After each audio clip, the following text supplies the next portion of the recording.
Genesis chapter 26. Now there was a famine in the land, besides the previous famine in Abraham's time. And Isaac went to Abimelech, king of the Philistines, in Gerar. The Lord appeared to Isaac and said, Do not go down to Egypt.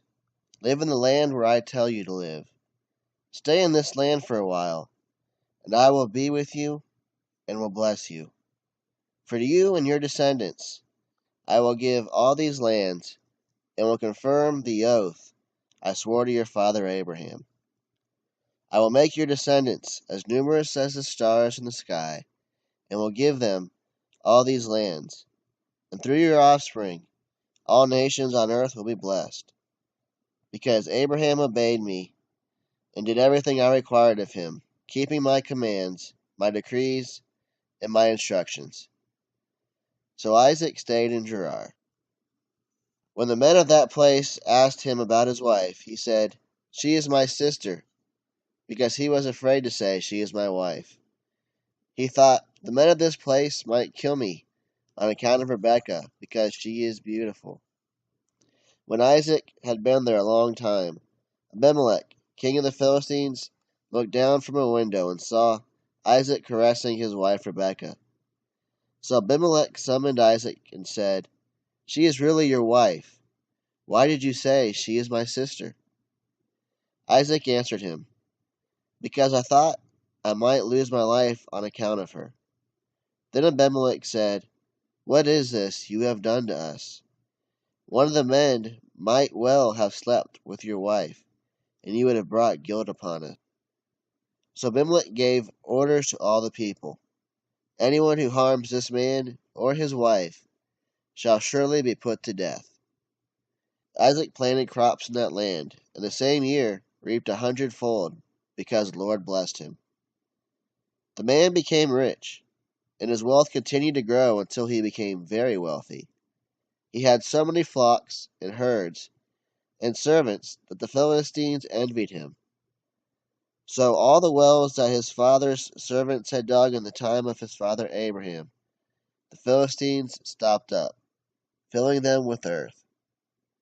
Then Abimelech said to Isaac, Move away from us. You have become too powerful for us.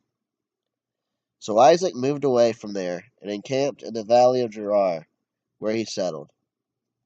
Isaac reopened the wells that had been dug in the time of his father Abraham, which the Philistines had stopped up after Abraham died, and gave them the same name his father had given to them. Isaac's servants dug in the valley and discovered a well of fresh water there. But the herders of Gerar quarreled with those of Isaac, and said, The water is ours. So he named the well Essek, because they disputed with him. Then they dug another well, but they quarreled over that one also. So he named it Sitnah. He moved on from there and dug another well, and no one quarreled over it. He named it Rehoboth, saying, Now the Lord has given us room, and we will flourish in the land. From there he went up to Beersheba. That night the Lord appeared to him and said, I am the God of your father Abraham. Do not be afraid, for I am with you. I will bless you, and I will increase the number of your descendants for the sake of my servant Abraham. Isaac built an altar there, and called on the name of the Lord. There he pitched his tent, and there his servants dug a well. Meanwhile Abimelech had come to him from Gerar, with Ahuzath, his personal adviser, and Phicol, the commander of his forces.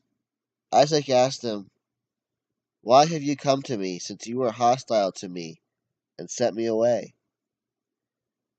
They answered, We saw clearly that the Lord was with you. So he said, There ought to be a sworn agreement between us and you. Let us make a treaty with you, that you will do us no harm, just as we did not harm you, but always treated you well, and sent you away peacefully. And now you are blessed by the Lord. Isaac then made a feast for them, and they ate and drank. Early the next morning, the men swore an oath to each other. Then Isaac sent them on their way, and they went away peacefully. That day Isaac's servants came and told him about the well they had dug. They said, "We found water." He called it Sheba, and to this day the name of the town has been Beersheba. When Esau was 40 years old, he married Judith, daughter of Beeri. When Esau was 40 years old, he married Judith, daughter of Beeri the Hittite, and also Basemath, daughter of Elon the Hittite. They were a source of grief to Isaac and Rebekah.